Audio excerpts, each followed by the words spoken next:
Welcome to the Street Report. Thanks for joining us. Thanks for sharing. Today we're going to talk to local San Antonio author Joe Cunningham about his book, Stories You Can Sing Along To. And then after that, we're going to be playing some of the music submissions that you guys have been sending in. So thanks for all the engagement right there. Here it is, the Street Report, episode 12. Lex, how you doing? Good, Jeff. How are we doing? Oh, pretty good. It's been a while. I know. Tell me about it. It's already May. Springtime, summertime is coming. Yeah, it's gonna be it's gonna feel like we're cooking under a laser out there pretty soon. But it's the best place to be in the States. I mean, we have so many water parks. I mean, you gotta see the good side. And it's gonna be okay. Don't you feel that way? I mean, yeah, we got SeaWorld. Everything's gonna be fine. Right. We got SeaWorld, Six Flags, Splash Town. So speaking of things to do, you were in Ecuador. Yes, I was in Ecuador for about 3 weeks. We had a great time, me and my family, my daughter, my son, my husband. Yeah. Is when it's needed to go back home, That's what I call home. So I was born and raised there. Glad to see all my family, my grandma, she's still alive. Everybody's great. I love it.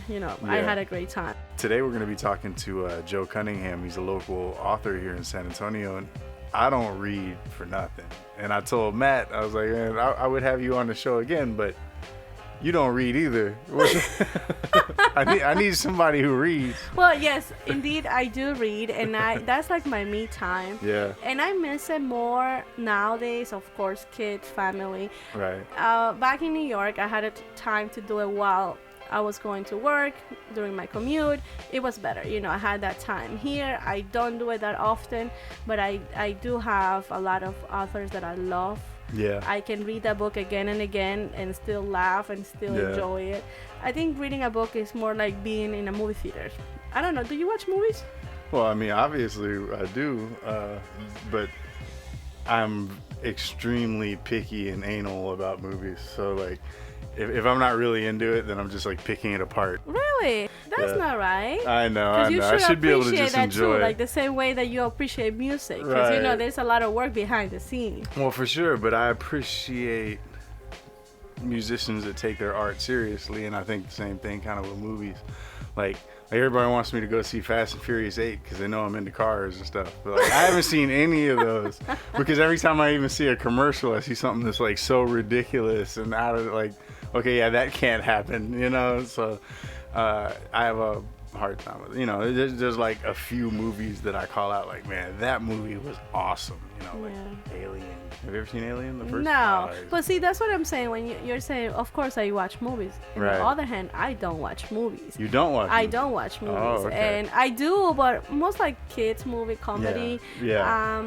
I like books because I can take my time. Yeah. I can interpreted things that nobody else will. Right. I will probably have that selective memory or that selective thinking and say, okay, this is what he meant. Yeah. And the next time I read it again, oh, he changed it. Yeah. And then when I have somebody that read the same book, they might have a different perspective about what I just read. You know what I mean? Like, and you hear it time and time again when there's a movie made out of a book, people always say like the book was better than the movie. And you know which one is like that, and I know you're gonna say what, but yes, I did read that book. What's that? 100. I know I read it in Spanish, by the way. 100 Grays of 50 Shades of Grey.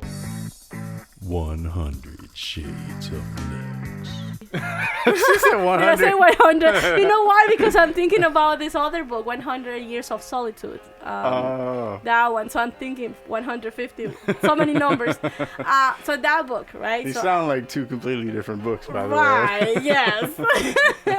So with that book, I told my husband we should definitely watch the movie because he doesn't like to read either. So I said, we definitely must do it. Watch it. Yeah, you've got to see this. You got to see this. Because I want you to have some ideas. Yes, please do. Please take notes, okay? You fall asleep. And it was true. Yeah, it was boring. It was nothing like reading like the book. Was, yeah. So what was missing from the movie? Like, well, what I think it was, the characters were okay. Yeah. But it's different when you read a book. Yeah. The wording are different, are more deep meaning wise. It's more romantic, I should say, and more. I will say it's definitely like it's one thing when you can sit down and watch a movie and they have the liberty of just displaying the images to you to portray what's going on, but when an author can like describe an area and you can picture it in your head, you know, that I think that there's certainly that's a strong talent. Yeah, that's what I'm saying. I mean, it's a lot of work behind the scenes, and also, well, in everything that you do, I give credit to the people, you know, who actually do movies and things like that, music. But with books, that's what I'm saying. You know, they're trying to create this metaphor with some words, and then you're not sure of what they're trying to say, but at the end, all makes sense. You know what I mean? Yeah. So when you had a chance to speak to this guy that we're going to talk about, what was your feeling about? I mean, what did he share with you? This was his first book, or? Yeah, this was his first book. He's writing a second one now. So yeah, I kind of talked to him a little about his process and everything. Now, me and Joe go back. One of my first jobs, I believe it was my second job, I worked at Ryan's Family Steakhouse off of Nacogdoches. And Joe lived on the roof of the restaurant that we were working at. Yeah, so we would often hang out at Joe's house after work.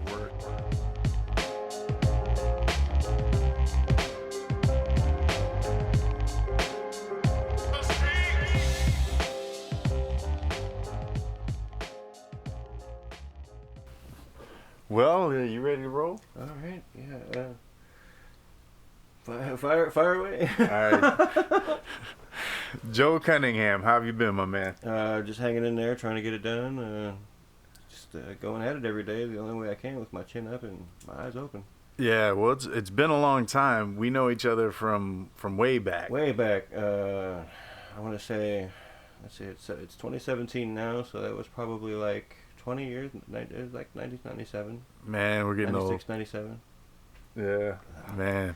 Yeah, that was like my second or third job. At the Ryan's Family Steakhouse. That was something else. And I remember the very first day I went to work there, I met you, and we automatically hit it off. And I remember, which is rare for me too, because usually it takes me a little time to size people up and be like, oh, am I gonna like this person? But yeah, no, it was kind of like immediate. You were like, yeah, this guy, I click with this guy. Yeah, no, definitely. So, I think he came home with me at night. We hung out. What was I, probably 17, 16? I think you might have been 17. Yeah, probably 17. So yeah, you hang out with me that night. We fucking got out of our minds. Well, because I was homeless at the time too. I had the job, but I was homeless. That's what it was. You told me. I was living on the streets, and so you were like, "Well, hey man, you don't have to sleep on the street tonight." Hold on, you weren't just living in the streets. You were living on the roof. There was a couple of times. Yeah, I slept on the roof until one of the neighbors in the back neighborhood saw me crawling up there after my shift one night. Oh yeah. And they had called the cops, so the cops came up there right when I was settling in. You know, it's like, all right, I'm gonna be getting some good sleep tonight, and no, here comes the cops and kick me off the roof. So I don't recall what I actually did that night afterwards, but yeah, there was no more roof sleeping after that one. No. and I tried to persuade him too. I was like, well, the manager knows I'm up here. Yeah. But yeah, that wasn't good enough. That didn't help. No. It's not that doesn't classify as a proper dwelling, I guess. No. It doesn't matter if you're given permission or not. It just looks bad. Yeah. Yeah. So yeah, I bounced around a couple of places after that, crashing in a couch from here and there. That's what we used to call sofa surfing. Couch surfing. And then I finally managed to score an apartment out in Universal City, and royally screwed that up too. So, yeah, because I stopped working at the Ryans. Yeah, because I was basically working every day to afford the cab to go to work every day. Was that those apartments? Did Nathan live over there? Yes. Wait. I don't. a lot of things are hazy at that time. Yeah, I That got you. time I of got life. you. Seems I remember visiting maybe over there. I know that there was a lot of us that were in and out of all those apartments that were over there. So Yeah. at a given time, yeah, there was one party happening or another. Yeah.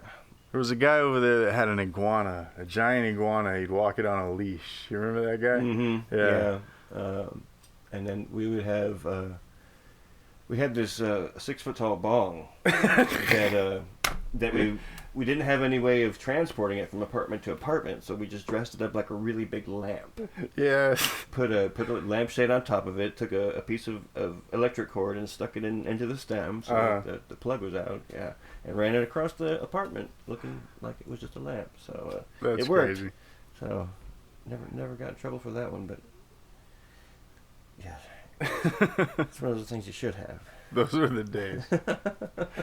Oh. Yeah, come a long way since then. Yes, sir. Yeah, things have certainly changed. Yeah, you got a family man here. I never settled down that far. I mean, I have one child, and in that respect, but never settled down. Yeah. per se. Well, I've settled down quite a bit. It works for people. It works for certain people. No, it works if you've met the right other person. Well, and that's I the thing think. is, you're with the same person that you were back then, and that's very, very rare. Yeah, it as is. far as relationships go. So that's very commendable that Yeah. you not only made that commitment but stuck with it in the age that a lot of relationships are that disposable. Yeah, no, So some of us crazy. recognize, like myself, that we're not built for that world, and others like you are perfectly made for it. So. Yeah. Well, it's certainly give and take on both sides all the yeah, time. yeah. For it to work. Yeah, and I think a lot of times people break before they bend. But that does help shape my writing as well, my unique perspective on relationships. That lends itself to how I create things certain times. And so I'm thankful for my unique perspective sometimes. I imagine so.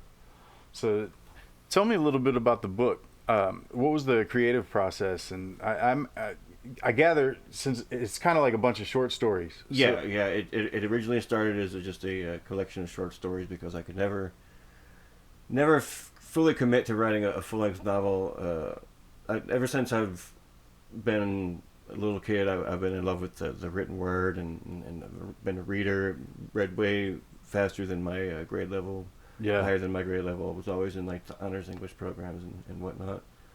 But of course, being my own self-critic, it's probably something I could have started a long time ago if I would just not listen to the voice in my head saying that I wasn't any good.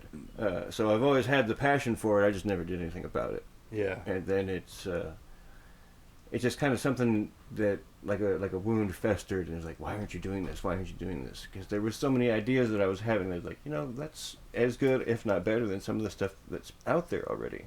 Yeah. And it's not writing is not a competition. You're not trying to compete for readers. You just want to touch as many people as you can. But For sure. For me, it kind of felt like a competition. Like, can I do this? Because I feel like I'm better. Maybe I can be better. So it's kind of turning off the one little voice in the head that says that you can't, and then just going for it. So letting it all spill out onto the screen, as it were, or the paper, as it were. Yeah. I wasn't near my computer, just jotting stuff down and saying, all right, I'm going to save that for later and see if I can develop that. That's where they kind of came from, just these little ideas that I had. And I was able to finish them because they were short stories. I was able to put it all together and quickly get the idea together and do something with it, and then boom, it was done. And then it kind of grew into something a little bit bigger. It was like, well, some of the stories aren't exactly finished because they lead into something else, and it's like that gave me further ideas to work on. So it was kind of just like throwing some paint at the wall and watching the rivulets of paint separate and go down the wall and following the path of some of them and seeing where they took you. And so yeah, a lot of the stuff in the book connects, and everything in the universe that I write connects, but it's not necessarily all important in moving it all forward. And then on the second side of it is the music that I've always loved. I've always said that if music and literature were two embodiments, I would have to be a polygamist because I would have to marry them both. Yeah. Because I love them so much between the lyrics and the sound of the music, and then the written words that are in the books. Both of them are just so beautiful. So I had to include the music in the writing. Yeah. So certain times there's songs that you'll see that'll make you think about a scene or lend to the emotion of the scene, and that's why that's included the way it is. And so it pretty much was just following the ideas down the rabbit hole and see where they took me, and that's how they came together. Well, great. I mean, I've read a couple of the stories so far, and very descriptive. Very descriptive, to the point where I can picture the scene in my head, and I think that's that in itself is a talent. You know, when you can paint a picture, when somebody can read something and automatically kind of see it play out in their mind's eye, then you've definitely done your duty at portraying what you're getting at. Well, because that's how I see it. I see it in my mind that way, so that's why I take those words as I'm seeing them in that description and put it down, so that way you can see it too. And I don't want to do all the work for the reader. Now the reader has to come up with some of the other stuff on their own to help set the scene or see the rest of the room, as it were. I might tell you what a character's doing or what's happening, but there's the rest of it that you have to put together yourself. So it's not all Right. spoon-fed to you, but it is, I want you to see what you really need to see. Yeah, And then put the rest together and do it that way. makes sense. And that's where the music helps, because you can hear that music in the background, or maybe it's a tune that the character is whistling that Yeah, gives the vibe or something of the scene. So that's how it all plays together. yeah, makes sense. Well, sound, as much as words can put you there. So yeah, I can definitely see how, for instance, if I put on a song that we may have listened to when we were in high school in the 90s or whatever, you would automatically kind of picture or feel an emotional connection to an event that happened to you during that time period. Certainly, you know? I get that all the time. Yeah, for sure. And that's why I want that music to do that in the book too. When you hear that song, you picture that scene. Makes sense. Have you thought about doing an audiobook version, perhaps? Actually, after you bringing up doing the podcast and stuff, I was like, well, I could do an audio version of it, and then so I've had the nugget of thought about it. So yeah. Of course, that's all brand new to me. I would definitely need somebody who knows that world, Right. Because obviously I'm new to all that. Yeah, I'd be willing to help you out with that. I think that would be interesting. Being that these are a bunch of separate short stories, had you kind of created them over years of... From start to finish, this entire collection of short stories was 3 years in the process. Okay. The first one that I actually worked on is the second story in the book, called The Protector. Uh-huh. And what brought that one about was I was actually driving home from work one day, and this is going to sound kind of weird, Okay. but I saw two little girls walking home from school.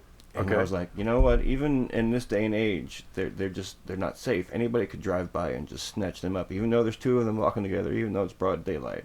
Right. There's still nothing stopping some white van from pulling up and hooking them girls in the back, and off he goes. And that's the seed that was planted that the rest of the story came from, where yes, these two girls are snatched off the street by this van, and this detective goes looking for them, and he's following his gut. He tracks them down, and it goes from there. I don't want to give the rest away, but Right. that was the first one, and then from there it was just like I said, the ideas that would start, and I would put them down and develop them. They all went into that, and actually there was a couple that started in this book that I cut out because I couldn't work with them quickly enough for my liking, but I had other ideas that I was able to put in their place really rapidly and see to the finish. Makes sense. So what we have here, the finished product, is definitely not how it started. There was no artwork. There was originally just 11 stories, and through some miracle, I got in touch with an old high school buddy that was an artist, and he'd never done anything with his artwork. And I asked him, if he wanted to lend his artwork to the book, and figured, well, I have a little bit more time, so let me just go ahead and make it Lucky 13. So I wrote 2 more stories for it, and waited for him to put the artwork together, and came out in November. From start to finish, it was almost 3 years. Nice. So these are available on Amazon. Yes, I did it through their CreateSpace program, createspace.com that they run. It's a free tool for publishing basically anything. It's got video publishing, book publishing, and we used all the basic services, of course, to get by for free, but they do offer some more premium services and professionally designed covers and things. But I That's figured, pretty neat. with the two talents that were already coming at the book, we could probably handle all that ourselves. So, Yeah. but yeah, it's available through Amazon and also available on Kindle for digital download. Nice. Yeah, because I ordered the paperback for my mom and my brother to read, and like I say, I got into like the first two stories, and yeah, I was just I was like surprised because I know Joe. Wait a minute. Wow, look what Joe's doing. And it's at the point now that it's out that I'm like, well, what was so hard about that? Well, and honestly, 10, 15 years ago, these services weren't available to do that free self-publishing. Right. But still, I could have had all these things created a long time ago had I just not been listening to that voice. Right. But now that it's out there, there's no turning back. That voice has now been shut off to the point where the stuff that I'm writing now feels good. I like it. I'm not like, oh, this still sucks. Right. And to be honest with you, there's a story or two in the book that I'm still not totally pleased with, but it's hands off now. It's out there. It's time for other people to decide. Those two could quite be someone else's favorite. Exactly. So once again, my opinion doesn't matter. It's the rest of everyone else's opinions that matter. It's just up to me to put it out there and let you enjoy it or let you hate it, and hopefully get fan mail either way. Well, no, I think people are gonna enjoy it. So, is there like something else in the works right now? Oh, well, most definitely. Like I said, I've had several novels that I've started and never finished, but they are far enough along that I can continue them. Most definitely. But having said that, the next release I should have will be one that I started brand new about a month ago, and is going to be a sequel to one of the stories that's in the book.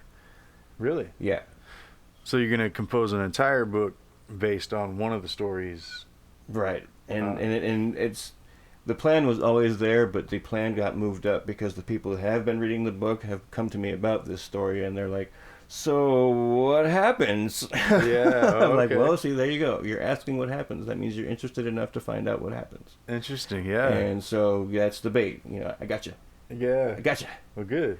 So yeah, the next one in the pipeline, hopefully be finished by late February, early March, is called The Protectors, which is the sequel to the Protector story. Gotcha. And The Protector was the second story. Right. Right. Wow. Well, that's cool. It's got a. I've had to research a lot of religion for it, and it's really kind of fun as an atheist. Yeah. Because you get to see it from everybody's side. Right. And that actually kind of inspired some of the other stuff that I'll be writing about. So I'm not done with religion by far, but I hope I don't alienate too many people because of it. Because basically in my universe, everything exists. All the gods are there. The aliens are there. Multiple universes are there. It's all there. So there's no just one true God, but he's there. He's just not the only guy. Gotcha. Okay. So this is why I have to look at a broad spectrum of beliefs. Right. And I take it, with my supposed closed mind, because I don't believe in anything, and really get to turn it on its head. Mm-hmm. And Gotcha. the aliens are laughing too. They may be out there. hey, I'm one of those people that's like, I don't believe in anything, but I'm willing to believe in anything. Right. I got you. If you create a strong enough point, I'll be like, okay, well, you've got a point. If you're willing to believe in anything, then you do not have a closed mind. You understand? Yeah. So that's according to other people, I have a closed mind. Got you. Yeah. Well, But hey, it's gotten me this far, right? Right. To each his own. So, did you? I thought it would be a good idea to have you read a section of the book just to get people in the frame of mind for the read, and And I think you decided to pick two, right? Yeah. We're gonna start with the first one in the book, and we'll go ahead and close it with the final story in the book. So that way you have to go back and see everything in between. There you go. That's a good idea. Yeah. The first story is called Lung Butter, which right off the bat, you're kind of just the sound of that kind of gives you the heebie-jeebies. So here we go, Lung Butter. The alarm clock went off, and Harvey Carson woke up feeling like a gorilla had sat on his chest. He'd had the slightest scratch in his throat when he'd gone to sleep. He'd known he was coming down with something. What had settled in his chest overnight was worse than anything he'd ever felt before. He sat up in bed and found it even more difficult to breathe. He reached over to the alarm clock and cut off CCR's Bad Moon Rising mid-song. He coughed gingerly, and his lungs felt like they were on fire. He tried to clear his throat, but that sent off a chest spasm that rocked him to the core of his being. Towards the end of the coughing fit, he felt something dislodge inside and enter his mouth. He leapt out of bed and ran to the bathroom. He grabbed the sides of the sink and unleashed a greenish-yellow loogie about the size of a ping-pong ball. It hit the bottom of the sink with a meaty thwack, a single rivulet of clear saliva running down the drain while the rest stayed put. Harvey gave the phlegm globber a look of revulsion, then peered at it closer. Mixed in with the already distinguishable colors were flecks of gray, no doubt from his years as a smoker, and tiny strands of red that he could only assume were blood. He began to cough again and spat up another mouthful of phlegm identical to its brother in the sink, only slightly larger. Now that he was fully awake, Harvey could feel his head pounding and his sinuses were clogged. He knew that he wasn't going to work. It'd be the first time since he started at the power plant that he'd called in. He dialed up his boss, and before he could even get a complete sentence out, his boss gave him the next 2 days off. Harvey hung up the phone and went back to the bathroom to hack another chest burster into the sink, this one larger than the other two combined. He turned on the water to wash down the phlegm, but they were stubborn at first and didn't want to relinquish their hold on the porcelain. Harvey increased the flow of the water, and finally all 3 globs went down the drain. Harvey could now feel the fever gripping him and returned to his bed. He lay there a few minutes, but his heaving chest would not let him get comfortable. He went to his medicine cabinet to see if he had any dextromethorphan and found a few packets of Theraflu. He took them to the kitchen and followed the instructions on the package, doubling it to make it stronger. He drank down the warm liquid when it was assembled, and it felt great on his throat. He returned to the bathroom and had another coughing fit, unleashing the biggest wad yet. He spat it into the sink. It quivered like a mini jello mold for a few seconds, then stopped. Curiously, Harvey poked it with a finger and it quivered again. Harvey then washed it as well down the sink. He cleared his throat again, relieved that nothing came up this time, and took to his bed once more.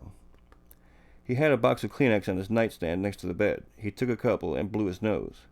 He opened the tissues up to see what his nostrils and sinuses had produced, but it was only clear snot. Nothing like the colorful gems he'd spat out in the sink. He deposited the tissues in the wastebasket next to the nightstand and pulled the covers up close to his chin. The medicine was beginning to take effect, and he began to feel drowsy. He closed his eyes and felt himself drifting off, but then the DM kicked in, and he felt another fit coming on. He peeled back the covers and raced to the sink just in time to expel a nasty lunger that hit the sink basin and spread out into a rough Africa-looking shape. It quivered like the last offering to the sink, but when Harvey turned the water on to wash it down, it seemed to move away from the stream and drain. It moved towards Harvey, in fact. He pulled the stopper on the sink and let the basin fill up some. Eventually, the glob of phlegm was floating in the water. He released the stopper to drain the sink, and the water took the glob with it. Harvey thought for a minute about the way it seemed to move toward him, but then chalked it up to the side effect of the medication. His throat was burning again, so he filled a glass with water and gulped it down. It soothed the burn somewhat, but not totally. He went back to bed, and this time he did fall asleep. Harvey woke up about 2 hours later, according to the alarm clock next to the Kleenex on the nightstand. It now felt like a hippo, rather than a gorilla, had taken up residence astride him. He struggled to sit up and swung his legs over the edge of the bed, putting his feet gingerly on the floor. He raised his head and began a series of whooping, hacking coughs that finally dislodged a huge chunk of something. It flew out of Harvey's mouth at the end of one of these hacks like a cat issuing forth a hairball with little warning. and splatted on the floor between him and the bathroom. The trajectory of the globule and the force with which it impacted the floor made it resemble a teardrop shape. It had the same color and texture as the others that had found their home and demise in the sink, but was far larger than the rest. Harvey grimaced at the sight of it and vowed to go to the hospital. This was no illness that Theraflu was going to knock out. He rose from the bed to clean up the phlegm first and stepped over it to get to the bathroom for a decent-sized wad of toilet paper. He came back with the paper and bent over to wipe up his projectile. As he reached towards it, it seemed to shrink back from him. He stood up, frowned, and looked at the glob on the floor. No, it was still in the same shape as it was when it left his face and landed on the ground. He bent over again and quickly wiped the glob off the floor, turned, entered the bathroom, shaking it out of the paper into the sink. It smacked the porcelain and hung fast. Harvey turned on the water full blast and put his thumb into the faucet to aim the stream at the glob to dislodge it from the sink. It did the trick, and the glob was quickly flushed down the drain to join its brethren. Harvey left the water running and splashed some on his face, then cupped his hands and drank some. He raised his red-rimmed eyes to the mirror and inspected his face. Nothing was amiss. He turned off the faucet and was turning to leave the bathroom when he heard a gurgling coming from the drain. He paused with his hand on the light switch, looking back over his shoulder to the sink. There was water rising up from the drain. Harvey grumbled and grabbed the plunger from beside the toilet. He turned the water back on and filled it some, then stuck the plunger in and gave it a few pumps. He retracted the plunger, and the water went immediately back down. Satisfied, he returned the plunger to its place and went to make ready for the trip to the ER. He shuffled to his closet and got out a flannel and a pair of jeans, putting them on after removing his nightclothes.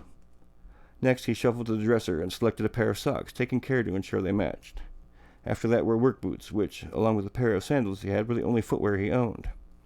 Finally, he donned a Red Sox baseball cap and went to the nightstand to get his keys. As he was reaching for them, he heard the gurgling sound coming from the bathroom sink again. He looked at it quizzically and went across the room, entering the bathroom and turning on the light. Harvey expected to see water in the basin again and froze when he saw it was decidedly not. What filled the basin was what appeared to be every bit of phlegm he had ever spat into that sink, since there was much more of it than what he had contributed that day. It was colored exactly like his expectorant from earlier in the day. It writhed and pulsed in the sink, seemingly alive and breathing.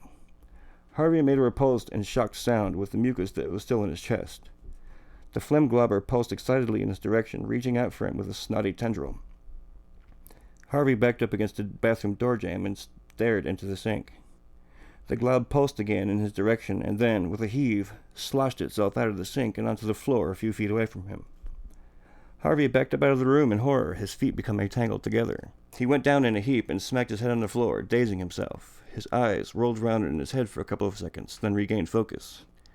He stared ahead at the bathroom floor and saw the glob had left that room and joined him in this one.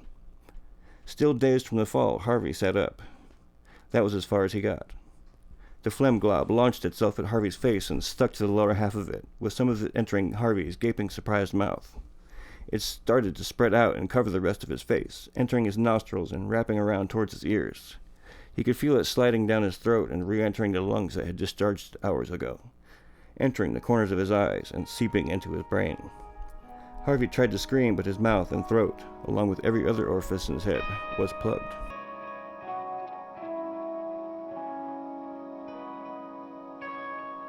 Do you have something to market or promote? Smith Print is a local, family-owned and operated printing press in the downtown San Antonio area. You can reach them at 210-876-1555 or smithprint.net. Let's make it happen with Smith Print. You've got a great reading book. It was never something that I developed. It was just something that I had. I had that base, and I think what it came from was working in kitchens and having to be heard and called out. So it was like, coming up, order, come and get it, stuff like that. And somewhere along the way, I just got a very strong way of projecting. Yeah. Well, now it makes sense, actually. That's where I learned all my Spanish. Yeah, you see there, I learned all my Spanish on a construction site, which is like the second most learning it in a dish pit. Okay, so right now the book is available through Amazon. Anywhere else? I basically just have links established through my personal Facebook page. I started a Facebook page as an author, and you can find links through there. Amazon is the main place, but for CreateSpace.com, where it was originally produced, they have their own store as well, but they're both Amazon, so it's by the same company. So The name of the book is Stories You Can Sing Along To. yes. You want to tell me about the importance of the music? And Yeah, like I said earlier, it's more or less. Sometimes when I'm like getting ideas for stories, even I'll be listening to some music, and the music will trigger a scene in my head, kind of like a movie. And like you said earlier, you know how descriptive it was, how you can see the scene in your head. Well, that's the same thing for me with the music. The music will create the scene in my head, and then from that scene, maybe I'll have a story spring out of that, or I'll apply it to a story that I'm already doing. You know, because I if I don't have the project or the story itself at the point where I say it's finished, then I'm constantly thinking about it. Constantly thinking about all the ideas of all the stuff that I currently have in production.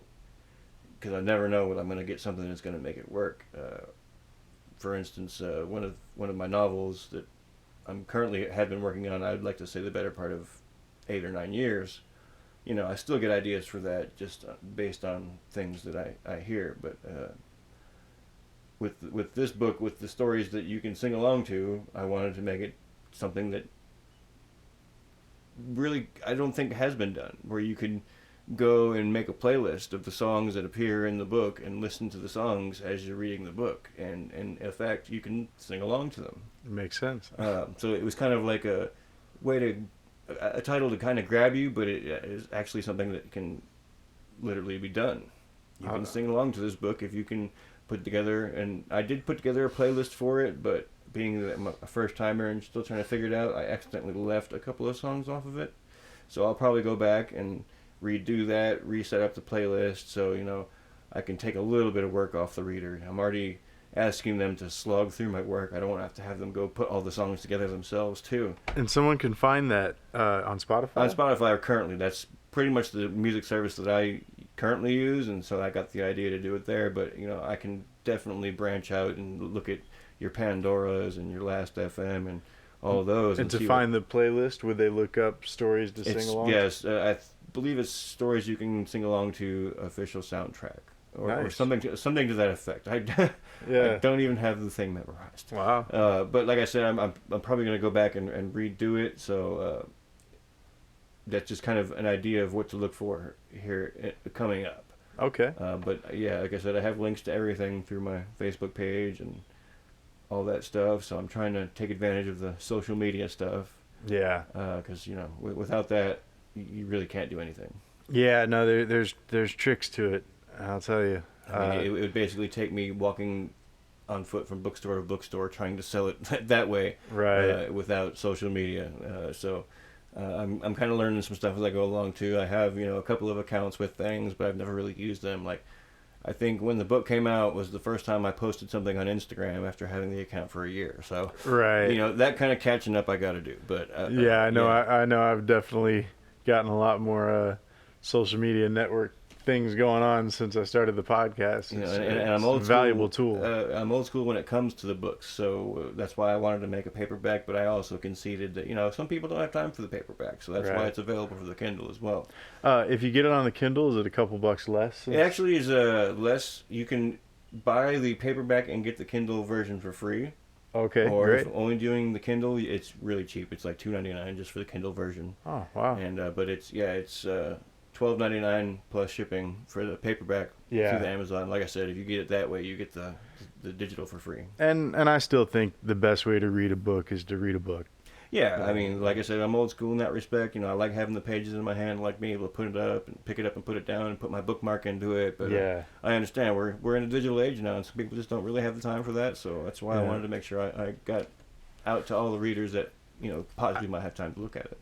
I don't really like to read much on like my phone or iPad, but I have noticed that when people have the paper ink machines. I guess the Kindle is like Yeah. that, right? Yeah, Yeah. That's a lot less strenuous on your eyes. It looks a lot more like paper. Yeah, actually. because it's simulating that appearance. Yeah, So, it's pretty neat. I like how they do that. Yeah, and like I said, the digital age, you gotta run with it, or you're gonna get left behind it. So Yeah, it makes sense. Yeah, I would much rather have people buy the paperback. Yeah. Mostly because I make more money off it, but I can't really sign a Kindle. Right. I mean, I can, but you might not want GM to sign your Kindle. You might have to buy a new Kindle. Yeah, exactly. Yeah. So yeah, but anyway, that anybody can get access to what I'm putting down. That's at the end of the day what I want is just people to have a good time reading it and confusing some people with some of the stuff that I come up with, because some of it is kind of out there. And wouldn't it be the best trophy you could get is to walk into somebody's house or office and actually end up seeing your book on the shelf? Yeah, as long as it's not like, the people in the white coats, as long as they don't get a hold of it and think, okay, we gotta lock this guy up. Some of the stuff is a little nuts. But yeah, no, anybody that can get their hands on it, I really just, hope people enjoy it. With my style of writing, like I said earlier, some of it is going to seem incomplete. Some of the stories may seem you want to go, hey, well, what happens? And that's what I kind of want, because there is more coming. They're just little parts of a bigger whole. And so Gotcha. I've had that. That's the one question I've had from people already is what happens? Yeah. Well, now that you're interested, I can put the rest out there, and I can already tell that you like it. So yeah, you'll like what else comes after that. All right, brother. Well, shit, best of luck to you. Thanks for having me, and let me get a little promotion, talk about the book, and if I can get just one more reader out of it, I'm considered a success. Awesome. I think you get a couple more. All right, thanks, brother. All right, man. Thank you. Okay, this one is called Buzz. In the world of great office views, Janice Stampkine had the tops. She could look out over the teeming city with all the little office drones and worker bees flitting about, and she felt like the queen of the anthill. Even when there was a fog or low cloud cover, she would look out her window, and though she couldn't see the ground, would still feel like the master of all she surveyed. The office itself was spacious and tidy, decorated in white and brightly lit. Janice was a big fan of crystals, and along one wall was a collection of them, lined up on the shelves, with labels in front of them proclaiming their age and country of origin. She even had a couple of rare crystals that were collected from meteor crash sites that could only be from outer space. They had their own special area on the wall of shelves, and they were the pride of Janice's collection. There was not a speck of dirt on the floor, nor a drift of dust in the air. The office was cleaned twice daily, once in the hour before Janice arrived for the day, and then once again after she was gone. Her desk was aimed at the large bay of windows that served as the outer wall of the office, and on the wall opposite the crystal collection was a large digital television, flanked by a pair of recessed bookshelves. On one of the bookshelves housed a collection of books that had belonged to her father. The other held Janice's collection of vinyl records. The LPs had originally been her mother's, to which Janice had added to over the years. Underneath the TV, and in a stark contrast to the modernity of it, was an old record player connected to unseen speakers. Along with the record collection, Janice had inherited her love of older music from her mother, often commenting on how much better music sounded when made by real instruments. She was currently listening to The Doors' Break On Through to the Other Side, the first song off their debut album released in 1967. Janice was the CEO of a Fortune 500 company that her dear departed father had left her. Truth be told, she couldn't wait to get the old man on the ground fast enough. She'd have shot his ashes out of a cannon if it meant getting the company faster. Though they were each other's only family since the elder Stampkine had accidentally killed his wife, Janice's mother, many years earlier, they were hardly what you would call close. Mr. Stampkine, the old codger, always resented Janice for not being the male heir, and Janice, in turn, resented the way her father treated her because of this. The mysterious circumstance of her mother's death was icing on top of this particular hate cake. Mr. Stampkine begrudgingly left the company to his daughter in his will. Despite his feelings about her, he would rather the company he built stay in family hands as opposed to greedy outsiders. Stampkine Pesticides was the largest manufacturer of all-purpose bug spray in the world, their scientists and researchers having unlocked a formula that would kill all bugs with just one can, as opposed to buying a separate can for flies, one for silverfish and roaches, yet another for spiders, etc. The formula even took care of bedbugs, one of the most notorious creepy crawlers in the insect kingdom, known for its ability to be as nearly as indestructible as Keith Richards. The Wonder formula was also used on farms and in crop dusters, as it tested absolutely safe to humans and animals alike. Most recently, the scientists and researchers were hard at work on an offshoot of this formula that would be used as a bug repellent, making everyone's 4th of July celebrations a little more mosquito-free. Janice was currently having a heated discussion with the head of this project. "Listen, you idiot. I'm not paying for excuses, I'm paying for results. All your blithering is saying is that you're not working hard enough. You need to be able to go to the human trials by next week so we can be ready for the summer season. You need to figure out why it's killing the test animals and fix it." She slammed the phone receiver down with punctuation and fumed at her desk.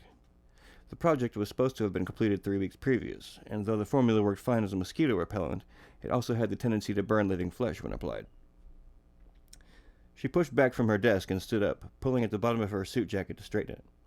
She clenched her hands tightly into fists, and then slowly released them. She grasped the large diamond ring on the middle finger of her right hand with her left, and began rotating it slowly around her finger. Calm began to return to her, and she let out a large breath. She took a seat behind her desk again, and the notes of the crystal ship played on. Her phone intercom beeped. Her assistant was here with lunch. She entered the office with packages from Lucio's, and unbeknownst to her, she was not alone. A solitary common housefly had landed in her hair before she'd entered the building, and now, inside the office, it took flight again. The fly buzzed upward and landed on the ceiling. Neither Janice nor her assistant had noticed it yet. The assistant set the packages from Lucio's on the desk momentarily, and crossed the room to fetch a rolling service tray that was stashed in a corner. The tray was similar to ones used in the fancy hotels for in-room dining service. There was a metal box below the table that would keep the hot food warm until Janice was ready for it. The assistant set the hot food in this box and put a garden salad on top of the table for first course. She asked Janice if she needed anything else, and when the reply was in the negative, she exited the room and closed the door behind her. Janice rotated her chair to face not only the tray, but the TV on the wall as well, to watch as she ate. The fly on the ceiling looked around and immediately registered the presence of food in the room. It flew down from its perch on the ceiling and started to make passes around the room behind Janice. She heard it before she saw it, stopping mid-chew when she heard the buzz. She spun around, looking for the source of the sound, her temper almost redlining. Of all the things man and beast in the world, as well as things inanimate, the thing she loathed the most was flies. And now there was one in her inner sanctum. She stood up from her salad, determined to find the insect interloper. The fly, meanwhile, had keyed in on the source of the food and was lining up his tiny body to take a few passes at it, before settling in for a good meal.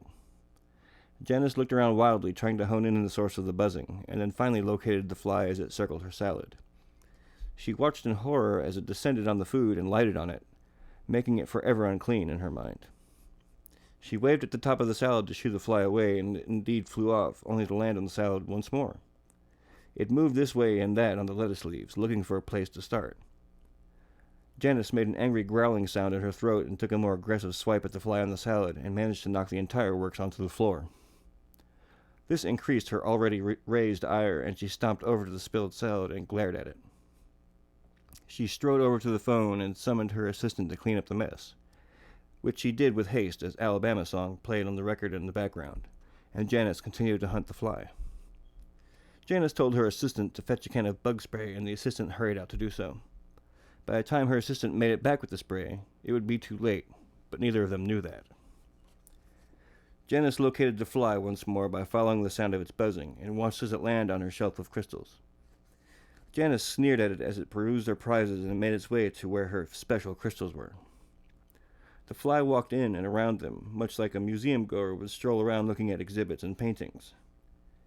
Janice walked slowly over to the shelf to spy on her little intruder, but didn't dare swipe at it here for fear of upsetting her precious stones. She watched as the fly continued his journey around the crystals, unaware that she was spinning the diamond ring on her finger like mad. The fly stopped in front of one of the particularly beautiful crystal, one that looked like ebony stone on the inside, but had a clear outer layer that pulsed color when struck with the right lighting. Janice kept a light trained on that one at all times. and the colors of the outer layer would swirl and change endlessly. The fly jumped and landed on the crystal, and as it did, all the color stopped. As Janice watched, the color that had been pulsing through the crystal was now pulsing through the fly. It was also growing in size. Where it had been the size of a normal fly, it now resembled more of a large horsefly. The fly took off from the crystal and flew past Janice's face, using much larger wings and making a larger buzz. The crystal resumed its color pulses as soon as the fly had left, but Janice hadn't noticed, as her eyes had followed the bloated fly as it sought out another meal, since its last one had been so rudely interrupted. The smells of the warm food in the hot box had permeated the office, and now the fly was in search of that. Light my fire ended, and backdoor man began as the fly hovered over the service table. Janice retrieved a manila folder from a corner of her desk that contained some stock reports and took a few swipes at the fly as it made its trek around the room. Her hair had come loose from the bun she kept it in on top of her head, and she was starting to resemble a wild woman as opposed to a top executive. She finally caught the fly broadside with the folder, felt it smack against its fat body, and sent it careening. She offered a triumphant hoot and raced over to where the fly had landed to squash it under her foot. It flew off as she reached it, looking none the worse for wear, and bigger. It had now taken on the size of a large bumblebee. Exasperated, Janice tried to come up with a plan while wondering where the hell her assistant was at with the bug spray. She decided to entice and trap the fly with the rest of her lunch. It repulsed her to think of the fly on her food, but realized she could always get more food. She went to the hot box and pulled out the entree, vegetable lasagna with extra ricotta, and placed it open on the service tray. She took the top of the to-go package and fanned the food, letting the smell drift into the room. The fly keyed on it, and flew directly towards it. It landed on top, the weight of it making prints in the melted cheese. It walked a few steps on the lasagna, inspecting it. While the fly was preoccupied with the lasagna, Janice sprang into action and slammed the lid of the to-go package on top, sealing the fly in. She would keep it there until her assistant got back, she thought, and she would hose it down good with bug spray before replacing her food and getting it back to the lunch she had been denied thus far. Janice turned her back on the service tray with the trapped fly and looked aimlessly around the office. Behind her, the fly buzzed inside the package. She could hear it bouncing off the sides of the container. She looked over her shoulder in time to see the lid to the container flip off, as the fly, now roughly the size of a dragonfly, escaped its prison. Jim Morrison and the boys were tiptoeing through End of the Night as the fly rose towards the ceiling and made a few figure eights around the room. It then settled on the TV screen. On some Fox News talking head was bloviating. Janice huffed out angry breath and then screamed at the fly, a roar of pure rage. Her eyes briefly scanned her desk for something to throw. Her temper demanded she lash out. She settled on her computer keyboard, picking it up and violently ripping out the cords connecting it to the computer. She ran at the TV and swung the keyboard at the fly with an emphatic grunt. The keyboard embedded itself in the talking head's face, missing the fly by a mile, and with a few sparks the screen went dark. Janice looked around wildly and saw the fly circling the service tray, the lasagna not forgotten. It settled on the food once again, and Janice huffed at it. Seeing nothing but red, she charged at the service tray holding the food and the fly, and tackled it like a linebacker would a quarterback, and sent silverware, plateware, and lasagna everywhere. The fly had flown away, of course, still hungry and disappointed. It flew about the room for a minute, and then settled on one of the windows that provided Janice with her excellent view. Janice, meanwhile, was busy collecting herself from the remains of the service tray and her lunch that was now a mess on the floor. She finally stood up and grasped the ring and began twisting it to calm herself. It spun around her finger, lubricated by some of the sauce from the lasagna, and she scanned the office with gritted teeth. Janice saw the fly on the window. Its head was pointed up, and it was busy cleaning itself. She crept up to the window slowly and straightened out her right hand. She turned the diamond ring on her middle finger so that the diamond was on the palm side of her hand. She stood stock still and with breath held, furious with anger. She pulled her hand and arm back ever so slowly, making it look as if she was saying hi to someone. The fly stayed where it was, looking larger than ever and still cleaning itself. The opening notes of the end had begun on the record, starting the final song of the album. Janice counted to 3 in her head, and on the third count she swung her open hand at the window in a silent, graceful arc, meaning to smash that damn fly for good. Right before her hand made contact with the oversized fly, it flitted away. Her now single diamond-encrusted palm struck the glass flat and shattered it, the glass falling outward and the force of the swing pitching Janice forward through the broken window. She had enough time to put both of her hands out to the side to catch herself, but both hands grabbed onto window panes full of broken glass, and her weight and her momentum were still carrying her forward. She struggled with all her might to pull herself back into the broken window, glass digging into her palms and slicing up her palms. She gritted her teeth against the pane and pulled backwards harder, making the mistake of looking down while she did so.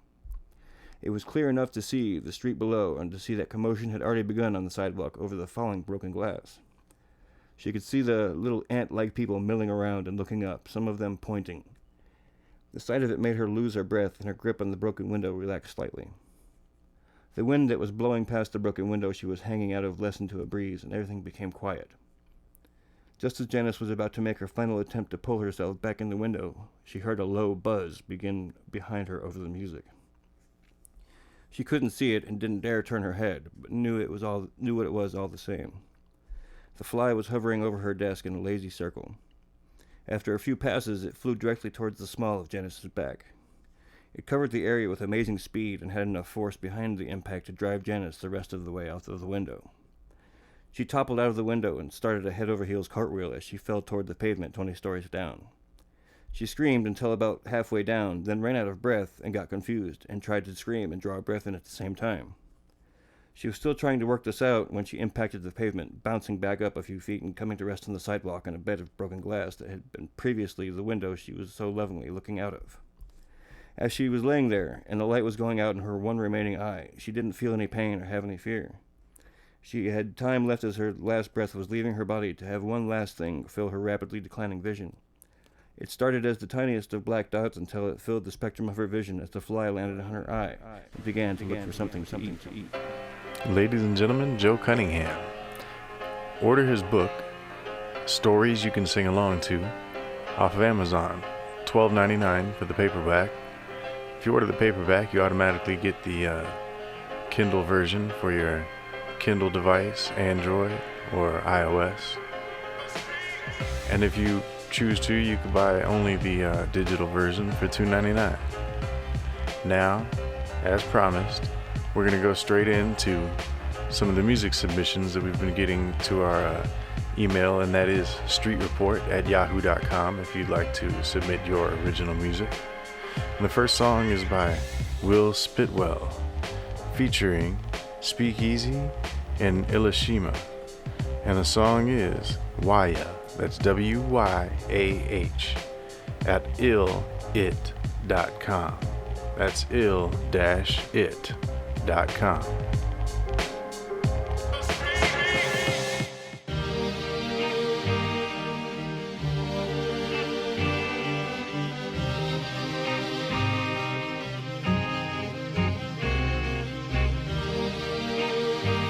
Feel it, I know you feel it, I'ma kill it, A lot of things happen to a person when alone. At first the calmness is peaceful, enjoying independence. Before long, solitude is more like a sentence. No matter where reside in the thoughts of a poem. Much soul searching is done, retrospective vantage point of the place you are and what you've come from. Some find God, some find it hard. Most find it difficult or let down their guard. New vulnerabilities, we find ways to dodge true feelings. I call it emotional agility. As a male, it's uncouth to be fragile, taught to man up, keep the tears tucked, knowing life will buck, but trained to remain in the saddle, keeping a close eye on the cattle, closer eye on the wolves. Even when it seems you've hit the bottom, there's somebody beneath you that reaches up and pulls. By yourself, you see things once overlooked, more appreciative of the meal you used to say was overcooked, more affection for the hands that prepared it, and more attention paid to misfortune than an heiress. In tune to a world you can't touch, bittersweet as the memories begin to intervene. It's all relative if you care to ponder, but absence don't always make the heart grow fonder. Right here, I don't know what to do, 'cause I feel like I'm missing something. Can't eat or sleep or function. You ain't here. I haven't seen myself. Wanna wrap these arms around you.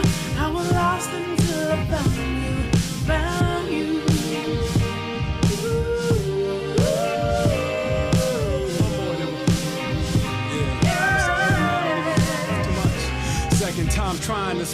too much focus on the rhyming, then I'ma be honest, I'm a sucker for the promises. And we said I do, so I figured I'll die with you too. Hop the rocket, I was flashing, I was driving to the moon. Uncontainable erupting like Vesuvius, just who we was, a different couple. We was at a bend and pointing knuckles.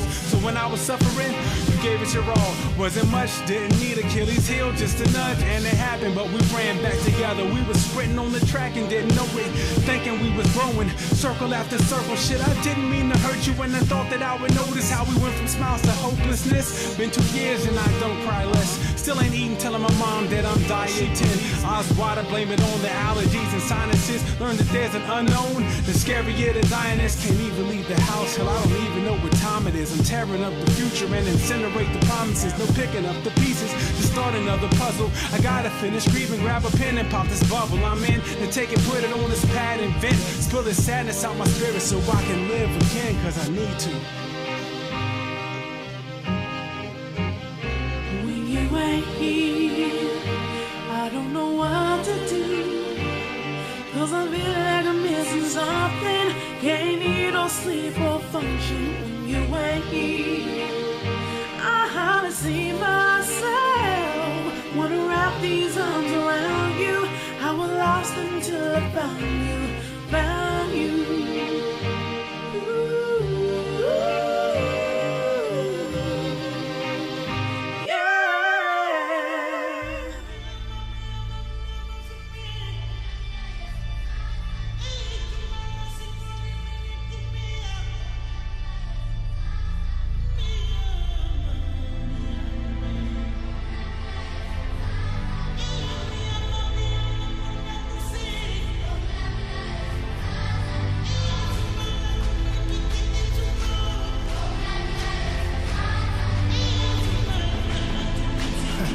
Yo, we were given life, beginning of a run-on sentence. Well scouted like Samoas and Thin Mints, while they chase commerce, grammar police. Cause cuffing those means the end of struggle, start of lavish existence, partly. Welcome to life in the crosshairs, hopefully only a camera, not a blammer with the hammer cocked, locked on your silhouette. One eye from high, above the spot you occupy, make it so you're not there. Eliminate the threat, so definitive. No pill popping, ill is limitless. So surreal, stopping something moving this long. Kinetic eminence. We what the future looks like, they know resemblance. Slamming the brakes on the bullet train, probably the closest thing to grinding like us that you'll experience. So I toast to the brothers fate chose for me. Kick it like the Dickens when I'm gone, place hold for me. Multiple mic rooms, camera with a nice zoom. Working, find time to live like the end of life soon. Tell them you love them, they still here. Cause when they gone, death out of left field, real tears. So much more than dope beats and silver tongue. Other precious metals round their necks, but they haven't won. And it ain't a race, but a battle of wits. We will spit, either get with it or quit. Nobody but ill lit. Words worth $1 million. Here to put my funds in. On that shopping block, sweet and acts like Paul Bunyan. Caught wind to that kite though. Jump ship to that lifeboat. Talk about that real shit. Real shit, she ain't quite right. They said it's something different in the air. Yeah, apples to apples, we just different pairs. Feeling like I ought to rush the throne, even if I'm next in air. All is in my mind, loving war, I guess it's fair. Second guessing the rapping, homie, that's a no-go. Mimic my style and track the movement like a GoPro. You got the hot cuts, everybody wanna chop it. Say I spit them emo bars, guess I'm at Hot Topic. But I'm a humble dude, I take it in stride. I am who I am, I don't fake with them lies. I ain't trapping, I'm just rapping, trying to change up some lives. On the major minor scale, for the kingdom I rise, it's I. Peace amongst the subjects, loyal to the vision. Round table, no head, none above the mission. Each man his castle and code that they live by. More than just the words that they signify. Rap characters come and go, we done seen them. Team all splitting, couple of us bang a mean drum. Other side of quitting when the dream come. There isn't a crown, there isn't a throne, there is only the kingdom. Segregate, what is a stop sign? Section 8 sides is an octagon. Seems to be symbolism. Government wants us to stop trying. They dissolve your mind. Be content in your poverty. Go 40 Jordans, Versailles, you seem happy on your launch. You're in your underwear and blast a YMC and B. But you see we in your blood like creatine and help you beat the demons. They say we're lemons and we leaping. But we've been dreaming in color since Martin Luther said you season. We've been reaching for that kingdom. Step scepter in hand. To you it's a mic, but I see power in the words that I'm saying. Your attitude measures your altitude, which affects your aptitude. I'm immortal. I'm just teaching through this rapping dude. Words last forever. Reach the top and make the jump, but first to unfasten the tether. Gotta take risks from mixtapes to outer space. All it takes is faith in yourself and never let somebody say your ass can never carry the belt. I'm living proof.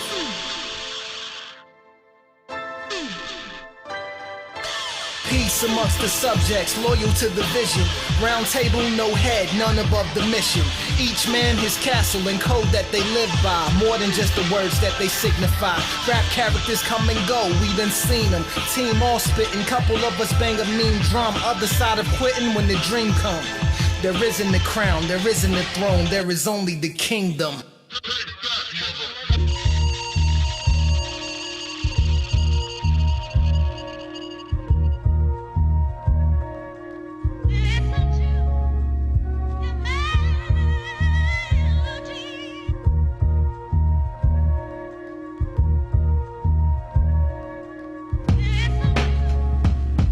Yo, unique is dope and the vicious nut. Listen up with a split the puff as I spit something sick as fuck. You can swing, but I'm too quick to duck. You get beat until your face and lip is cut. I need to stitch it up. I'm into tester chucks and chicks to fuck. You're into pickup trucks that's loaded full of dicks to suck. You need more than a bit of luck, because the shit I bust just isn't touched like ginger muffs. One punch will make you throw in the towel. I've brung guns, plus I've loaded the barrels. I'm a beast, I'm one that rose from the gravel. The thing that haunts your home, I'm like ghost in the shadows. So I slice you wide open, heavy rhyme of mine's potent. The fire I wrote could fry in dry oceans. The type that I'm rolling is giant-sized cones. Any guy that tries smoking would likely die choking. So douse your rhymes and light the fluid and set fire to it. You can't compete, no man can reach the level I can do it. Can't die at all, I could climb the world's highest wall. Jump off the side and survive the fall. Got such a big dick and dragon balls. Whoever finds my corpse would think it's fossils from the dinosaurs. You ain't heard the bright rhymes like mine before. Got the mind of Einstein's but times by 4. And my life is just writing lyrics, thinking which schemes, which lines are sickest. The saying is that the sky's the limit, but mine's in space. It take years for light to hit. Eyes as the sight of a scope. I hit the fights as I'm lighting my toes, and then I strike you with blows. Violent approach with any rhymes that I wrote. I'm dope with a frightening flow. Make your face go whiter than snow. I have a bite that's the same as a viper. Soak and glow your blood and then stain in the fiber. Dangerous rhymer, producing mass graves in a cipher. Aim at a sniper then taking the remaining survivor. And you ain't restraining me neither. Holding me down, small chance in taming a tiger. Think that you're hot till you're cremated in fire. I'm an inferno. You're just a flame and a lighter. The greatest rhymer, one created by the fate decider. Made the cipher, then go off like the date expired. You're about to get burnt like you played the fire. Cause I keep cooking up you cats like an Asian diner. Cut your fucking face up a razor wire. Cause I keep going round the bend like a racing driver. Wild and dangerous, full of violent rages. To the silent places, into firing ranges. The roar is the gate, stamp the floor to the shakes. Cause it to quake, till all of it breaks. My punches will uppercut the jaw from your face. So when you look above you, you see it orbit in space. I got a mic addiction, my freestyles is as nice as written. So unique will never be out of badge, like his life in prison. Unique is dope with the written eight. Behind the mic controlling flows like a fish's fin. And any battle I predict the win. See it's a walk in the park, you will slide when the fist a swing. Submission king that is twisted limbs. Cause when it's dished out, you're known to tap like a kitchen sink. I'm so unique with the shit I bring. With the rest I can't tell the fucking difference like your sister's twin. I'll also kick you in and nick your bling. And leave a citizen like a blind Sonic when they missing rings. She misses things, she needs to give her chin a trim. Plus she never washed, so she always hums like she's singing hymns. What I've done is a list of things, like pissing in the religious sinks, the kids' christenings. An idiot that's too pissed to think. Tipping spirits up with the DJ's decks, we can mix the drinks.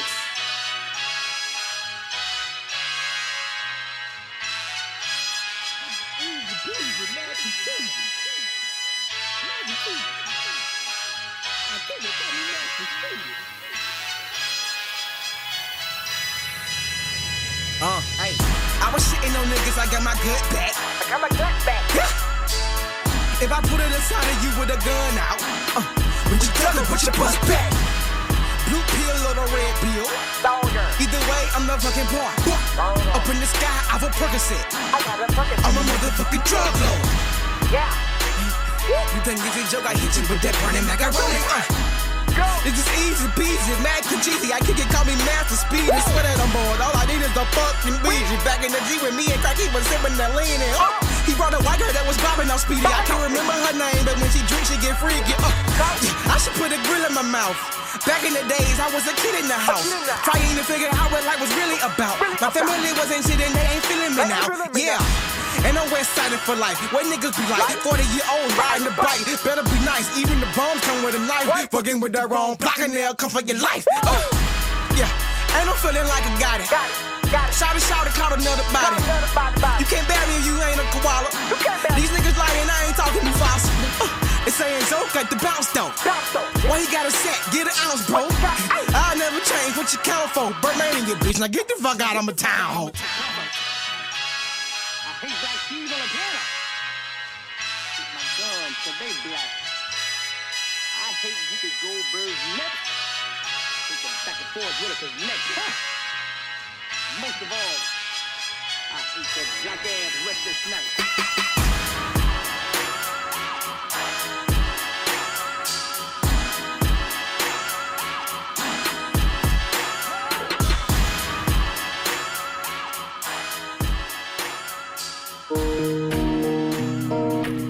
Yo, this is Speech from the Hip Hop School of Arrested Development. I want y'all to catch me on the next episode of the Street Report.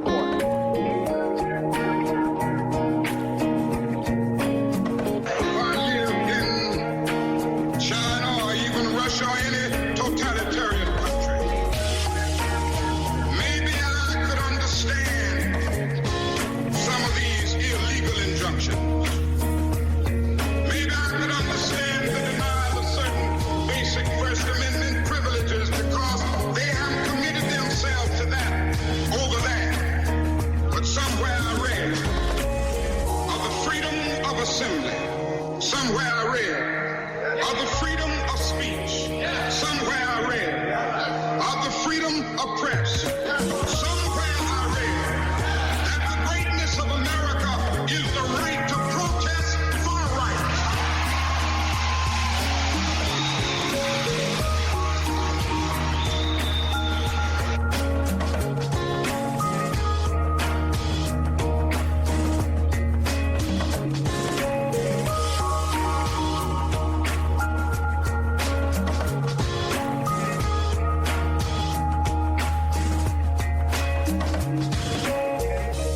No one is born hating another person for the color of their skin, religion, or background. Hatred and intolerance have to be learned. Even in the grimmest times, I have seen glimmers of humanity which reassured me that man's goodness is a flame that can never be extinguished.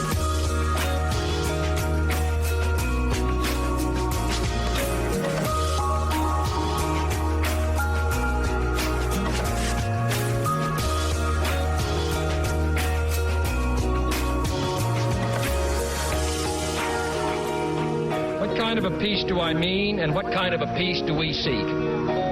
Not a Pax Americana, enforced on the world by American weapons of war. Not the peace of the grave or the security of the slave. I am talking about genuine peace, the kind of peace that makes life on earth worth living, the kind that enables men and nations to grow and to hope and build a better life for their children. Not merely peace for Americans, but peace for all men and women. Not merely peace in our time, peace in all time.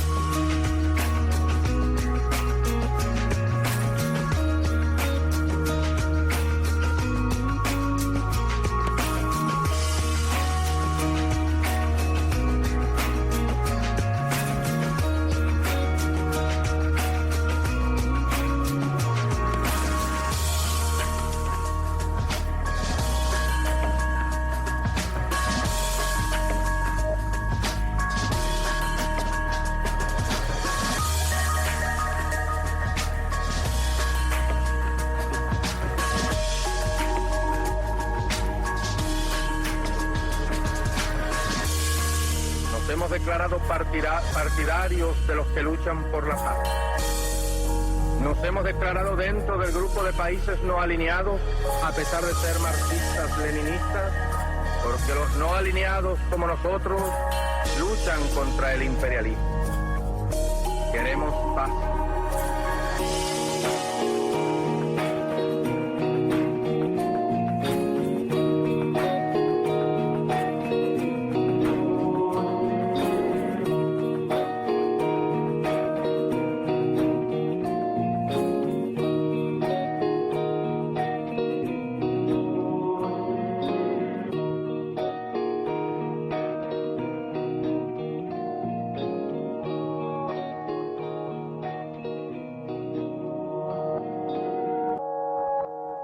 And all we have to do now is wake up and work in unity and harmony, and the battle will be over.